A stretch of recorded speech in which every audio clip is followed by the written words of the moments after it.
YouTube channel কেন viral হয় না এই বিষয়ে ছোট্ট কিছু টিপস আপনাদেরকে দিব। আপনারা ইউটিউব চ্যানেলের ভিডিওগুলো আপনারা ভাইরাল করতে পারবেন। ইউটিউব চ্যানেল অনেকে খোলে পার্সোনালভাবে, কিন্তু পার্সোনাল চ্যানেল খুলে তো কোনো লাভ হবে না ভাই। আপনাদেরকে ওই চ্যানেলটাকে অবশ্যই প্রফেশনাল চ্যানেল হিসাবে তৈরি করতে হবে এবং কমফর্ট চ্যানেল করতে হবে। ওই চ্যানেলের মাধ্যমে আরেকটা চ্যানেল খুলতে হবে, যেটাকে বাংলা ভাষায় বলে পেজ। যেমন ফেসবুক আইডি থেকে একটা পেজ ক্রিয়েট, ওই পেজ দিয়ে মানুষ ভাইরাল হয়। অবশ্যই আপনাদের ইউটিউব চ্যানেল থেকে আপনাদেরকে অবশ্যই প্রফেশনাল চ্যানেল তৈরি করতে হবে এবং কমফর্ট চ্যানেল তৈরি করতে হবে। এই বিষয়ে ইউটিউবে অনেক ভিডিও আছে কিভাবে আপনারা ইউটিউব চ্যানেলটাকে কমফর্ট চ্যানেলে পরিণত করবেন, তাহলে সে আপনাদের ভিডিওগুলো ভাইরাল হবে।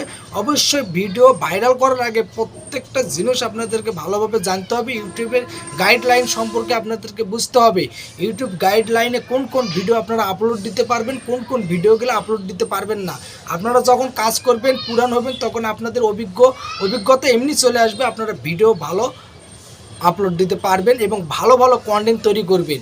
আপনাদের অবশ্যই ইউটিউবে ভিডিও ছাড়ার আগে অবশ্যই ক্যাটাগরি সিলেক্ট করতে হবে। ইউটিউবের যে ক্যাটাগরি আছে, আপনারা সেই কোন ক্যাটাগরির আপনারা ভিডিও তৈরি করেন, ওই ক্যাটাগরিটা আপনাদেরকে অবশ্যই সিলেক্ট করতে হবে।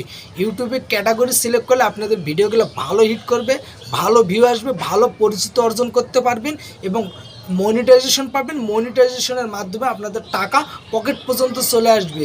অবশ্যই আপনারা ইউটিউব চ্যানেল চালার আগে অবশ্যই পার্সোনাল চ্যানেলটাকে কমফর্ট চ্যানেল এবং প্রফেশনাল চ্যানেল হিসেবে তৈরি করবেন, তাহলে আপনাদের ভিডিওগুলো ভাইরাল হবে। অবশ্যই আমার এই ভালো ভালো ভিডিও পেতে গেলে আমার এই চ্যানেলটাকে সাবস্ক্রাইব করুন। আর নতুন নতুন ভিডিও, নতুন নতুন আপডেট নিয়ে আপনাদের সামনে হাজির হব। অবশ্যই পার্সোনাল চ্যানেল থেকে কিভাবে কমফর্ট চ্যানেল করবেন, আমার এই বিষয়ে ভিডিও আছে, আপনারা খুঁজলেই পাইবেন। সবাইকে ধন্যবাদ। আল্লাহ হাফেজ।